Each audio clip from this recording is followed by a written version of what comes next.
ഇത് കുഴപ്പമൊന്നുമില്ല. ഇല്ല, എനിക്ക് ആദ്യത്തെ ഒരു ഇതിൽ തോന്നിയതാ പെട്ടെന്ന്. നീ ഇപ്പൊ എന്താ സംഭവിച്ചെന്ന് നീ പറയണില്ലല്ലോ. എന്താ അവിടെ കാരണം ഉണ്ടായി? എന്താ അമ്മാവ ഉണ്ടാവാന്? അങ്ങനെയൊന്നുമില്ല. എന്നും അവിടെ പ്രശ്നങ്ങൾ തന്നെയല്ലേ. വന്നിട്ട് ഇങ്ങോട്ട് പോരണമെങ്കിൽ എന്തോ പറ്റാത്ത നടന്നുണ്ടോ? അതെന്താന്ന് വെച്ച് ഭർത്താവിന് ഭർത്താവായിട്ട് കാണാൻ പഠിക്കണം അമ്മാവ പെണ്ണുങ്ങൾക്ക്. ആര് തങ്കോ? പിന്നെ ഇല്ല, പിന്നെ അവൾക്ക് എന്നെ പോലെ ഇഷ്ടം വേറെ ആരെയും ഇല്ല അവൾക്ക്.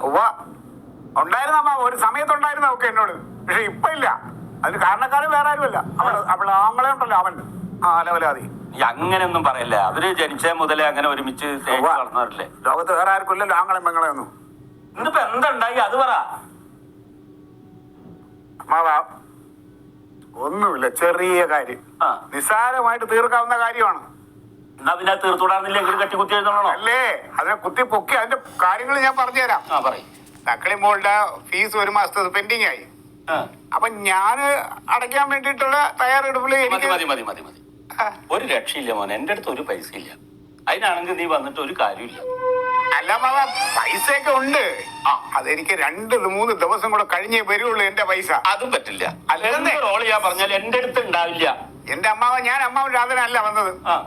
പൈസ എനിക്ക് 2 ദിവസം കഴിയുമ്പോൾ വരുമായിരുന്നു. അപ്പൊ ഞാൻ അവളോട് പറഞ്ഞു, എടി 5000 രൂപ ഫീസ്, നീ ഒരു കാര്യം ചെയ്യ്, നിന്റെ കഴുത്തി കിടക്കണം മാലയും കിടക്ക്, ഞാൻ ഒന്ന് പണയം വെച്ചാ തക്കളി മോളുടെ ഫീസും അടച്ച് ബാക്കി കാശ് എന്റെ 1-2 അത്യാവശ്യങ്ങളും ഉണ്ട്. അത് കഴിഞ്ഞ് എന്റെ പൈസ 2 ദിവസത്തിനകത്ത് വരുമല്ലോ, അപ്പോഴേക്കും നമുക്ക് തിരിച്ചെടുക്കാം.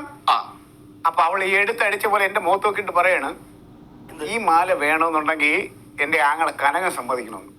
അപ്പൊ പിന്നെ ഞാൻ ആരാ?